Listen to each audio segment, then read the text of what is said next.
Good morning. ಇವತ್ತು ನಮ್ಮ ಮನೆಯಲ್ಲಿ ಕಳಸಾಯಿಂದ ತಂದಿರುವಂಥ ತೊಂಡೆಕಾಯಲ್ಲಿ ಸಾಂಬಾರು ಮಾಡೋದು ಹೀಗೆ ಅಂತ ನಾನು ತೋರಿಸ್ತಾ ಇದ್ದೀನಿ. Very simple. ಇದು ಚೈತ್ರ ಕುಂದಾಪುರ ಅವ್ರು ಸಹ ನಿನ್ನೆ ಅವರು ವಿಡಿಯೋದಲ್ಲಿ ಹಾಕಿದ್ರು. ನಾನು ಅದನ್ನು ಸಹ ಫಾಲೋ ಮಾಡಿದ್ದೀನಿ.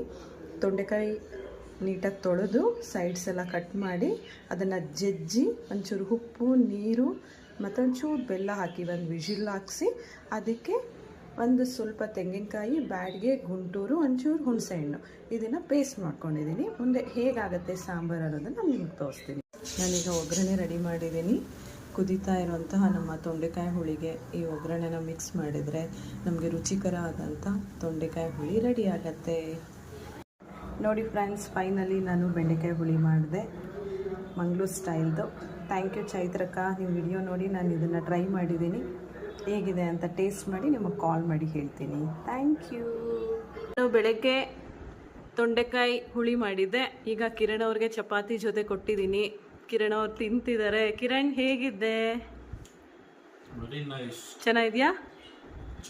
ಸುಳ್ಳು ಹೇಳ್ಬೇಡ. Thank you. ಊರಲ್ಲಿ 3-4 ದಿನದಿಂದ ನಾವು ಚಪಾತಿನೇ ತಿಂದಿರಲಿಲ್ಲ. ಇವತ್ತು ಚಪಾತಿ ತಿಂತಿದ್ದಾರೆ. Thank you Kiran. ಚೆನ್ನಾಗಿದೆಯಾ ಟೇಸ್ಟು? ಬಾಯ್ ಗಾಯ್ಸ್, ನೆಕ್ಸ್ಟ್ ಇನ್ನೊಂದು ಕುಕ್ಕಿಂಗ್ ವಿಡಿಯೋದಲ್ಲಿ ಸಿಗೋಣ. ಹೌದು, thank you for your information. Thank you. Next ಇನ್ನೊಂದು ಕುಕ್ಕಿಂಗ್ ವಿಡಿಯೋದಲ್ಲಿ ಸಿಗೋಣ. ಬಾಯ್.